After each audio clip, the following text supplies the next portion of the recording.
we need to regulate religion. I'm a Muslim myself.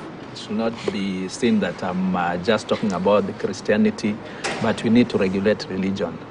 The other day from Mombasa to Nairobi, I happened to sit next to a white-robed person, and the Shakahola thing is now trending. So I asked him, "Are you a pastor?" And he told me, "No, I'm not a pastor. I'm a prophet." You see, what's sitting next to me? So now, what are the qualifications of a prophet? You know, in our religion, we don't have prophets. The last prophet was Muhammad sallallahu alaihi wasallam. But maybe Christians have another definition that they could still be having prophets up to this time.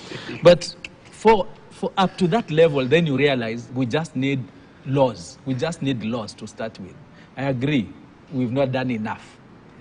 We've left it to the spirit for that long, but now we've seen where it has taken us. We cannot continue leaving it to the spirit. Somebody sleeping, waking up and saying, now God has spoken to me, and now I need to now cut these trees around because God has said this is evil. And we let him cut because we are saying now for as long as he's cutting trees in his shamba, that is okay. But the next step will now say, now he has spoken to me and now I need to cut some few heads here because they are evil. We cannot continue like that. We just need laws. Whether it emanates from the Senate or from the National Assembly, I'll support. For religion, not just for Christianity. Religion, yeah. It has taken us to a point that we cannot continue. About the religion and state, I think this boils down to the integrity of that person. If you hold a senior position, could it be the Qadi or the Archbishop or of a mainstream religion, and you don't seem to be consistent on what you are doing, you automatically lose your integrity. Okay. We've had very serious bishops before. You mentioned Muge, you mentioned Okulu, but I'm talking about Muge. I remember at that time whoever was in the seat was Moi. But you will say this is wrong, this is right, and you will see that was the position. We used to have Dingi, Mwana Nzeki, he would say this. So whether you are Muslim or a Christian, you will see what he's saying is actually the correct. It makes sense. But now it has gone both ways. We've had senior religious persons who are compromised. You know, the issue by by the state really. The state doesn't remove money to give to an archbishop. It is an individual, probably also holding a position. But you've also seen religious leaders who also corrupt the leaders. You know, there are some pastors or bishops or whatever prophets who have so much money that they can buy the system, you know. And that is why sometimes even the political leadership also loses direction.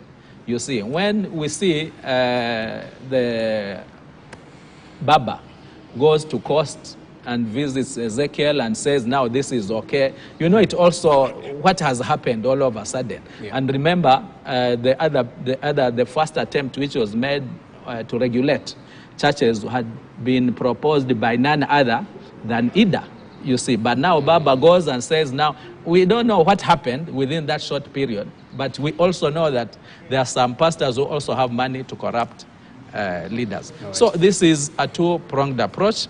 But the bottom line is this is the high time to save future generations losing their lives, losing. It's not about the poverty, Mheshimiwa Martins. He has mentioned it correctly. And I think it even happens here in Nairobi when you have people who have a lot of money, but they donate almost everything to the church, you see. Okay. We had it in Kiambu last year when this family...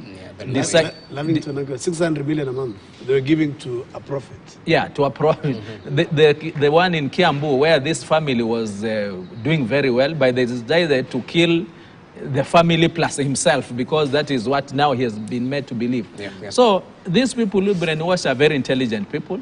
It is high time also, as we regulate, we also see what we can do with them. You know, sometimes something can come out on an ugly side, but if it can be turned around, maybe these are the people that they could help us in the military, in other sectors, to see how we can take advantage of them, you know, because they are not, these are highly intelligent people. If you are to brainwash me, for sure, you must be more intelligent than me. You must be having something that I don't have. Okay, you know? okay. And they're there. They're Yeah. God-given. All right. Can you also find how to make use of these people?